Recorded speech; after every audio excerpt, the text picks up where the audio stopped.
Hi, I'm Irene, an editor-in-chief from Russia, and it's going to be my short blog regarding Russian news, recent piece of news.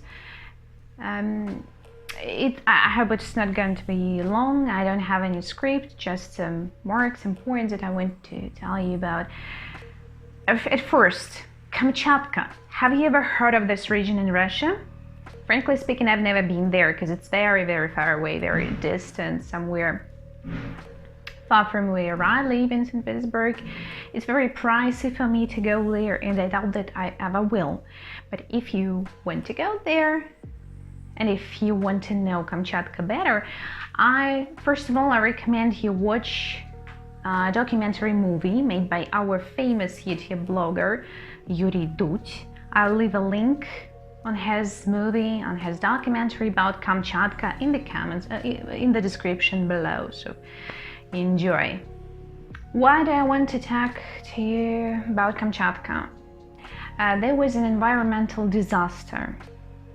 The ocean was polluted with some substance. We don't know yet what it was exactly. And all the locals saw an enormous amount of sea animals on the seashore. Dead sea animals, of course. Squid, seals, starfish, sea urchins, and other species. Surfers who surf there in Kamchatka, yeah, it's very cold water, but they do surf there. Russians are a bit crazy.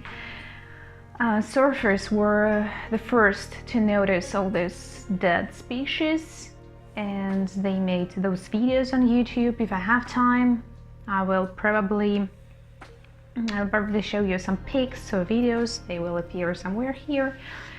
And they were the first ones who told us about this disaster. At first, local authorities said that it was not a big deal. Just a bunch of dead sea fish. That's okay, that's fine. No one is going to be hurt. Human beings cannot worry for their future, and that's just fine. So they cleared all those dead bodies like they never existed, and that's all. Then they admitted that something went wrong, and they were looking for the reason which caused this disaster.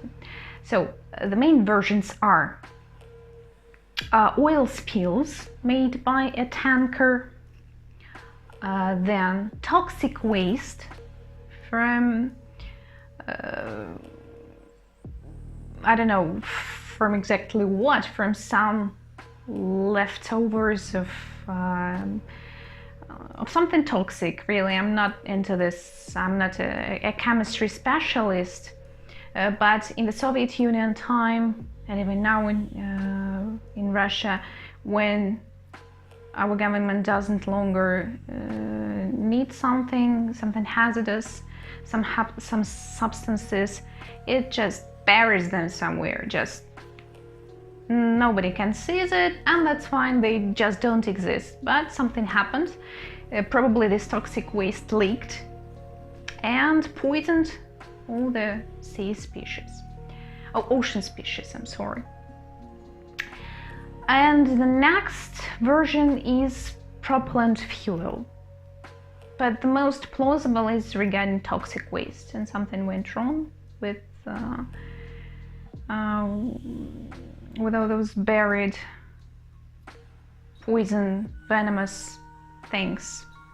And I've forgotten to mention one more version. It's that seaweed poisoned the ocean. I don't know whether it's plausible. I'm not a biologist. I know nothing about it, but it sounds like a little bit science fiction. I don't know, whatever. So, okay, let it be toxic waste or something else. What are we going to do next? Should we deal with all this situation? Usually it looks like we don't solve the problem, we solve the outcome in order to avoid great public world scandal around it. but we don't solve problems. It's like a masquerade. We seem to solve them, but the real reasons remain, and all those next occasions will appear the next time, of course. For example, we have all those huge ecological and other disasters in other districts, and no one is going to do anything about them. They just close their eyes and pretend that they don't exist at all, and that's really bad. Because okay, sometimes people say, why do you care about wildlife? Why do you care about pets? Why do you care about animals, endemics, dying species? Why do you care about all that? Let's care about human beings. And I can say that it's a very, very wrong direction, because we humans are also animals. Just think about it. When all the species will die, what will happen to us? Oh, people say that it's okay, we have only enough, we need only cattle, so we need only probably cows, I don't know, maybe chicken. Regarding poultry, yeah, that's fine, we don't need any other animals, so we'll show our kids all those dead species in the pigs, in the books, and this will be fine. Or we will show them movies shot several decades ago. And so kids will know that, I don't know, dolphins, giraffes, elephants have ever existed at all. So humanity has killed so many species, and it is going to continue doing it. So we are going to be the next one. The planet will find a way to make us vanish, to make us go away for good, as it always does something like that. For example, if you know about Chernobyl, it's a city in it's a Ukrainian city, and there was a huge ecological disaster. Now this town is not. Now no humans can live in this town due to radiation, nuclear disaster. But if you take a look at all those movies that are documentaries that are being shot there right now, you will notice that animals and greenery are already there. So just 30 years later they came back, and a few more centuries, I guess, will pass, and there will be no buildings at all. So the forests, or the woods, and the animals, raccoons, deer, snakes, they will be there, and they will inhabit this spot. So when humans will be gone, animals will come back. So the planet Earth will manage to find a way to kill us. Whether it's going to be a virus, whether it's going to be some venom, something poisonous, natural disasters, we are going to be next if we don't stop right now. So I can't say that I'm a good, conscious person who's absolutely eco-conscious. I only make a few small steps, but in Russia, it's very hard to be eco-conscious. We don't have normal infrastructure for that, and it's only about to appear. I'm looking forward to that. That's one of the main drawbacks in Russia, I guess. We absolutely always pretend that ecology is not our priority problem, that we shouldn't deal with it.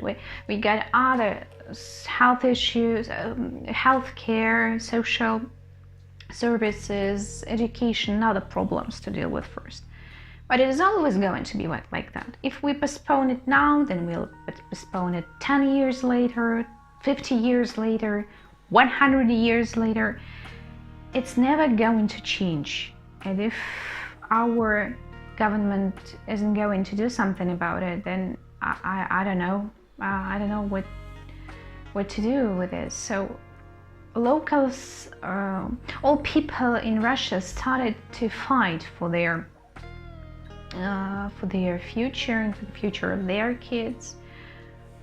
Famous actors, singers, and other activists write petitions, make their video recordings of their speech, and they ask government to do something about all those disasters. They protect their parks, their natural, their mountains, their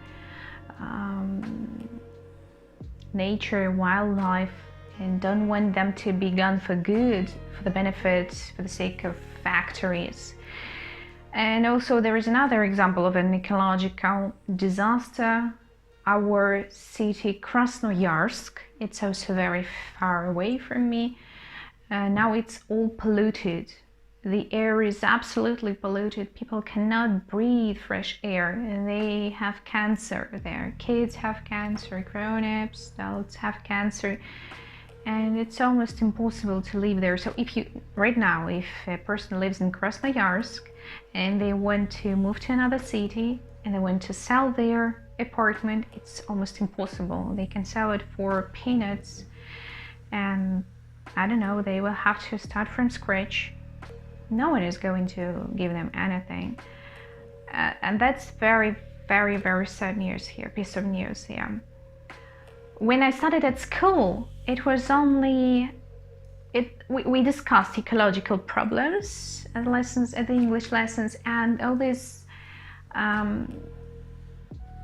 eco issues seemed so distant, so far away, that like they are never going to happen with us. Maybe they're going to happen to the next generation, or many, many generations later, with our ancestors, with our offsprings. But we see it coming, and it's happening right now, right here. I don't know, all that we can do is to protect the rest. We human beings, we have destroyed almost everything. The planet is dying.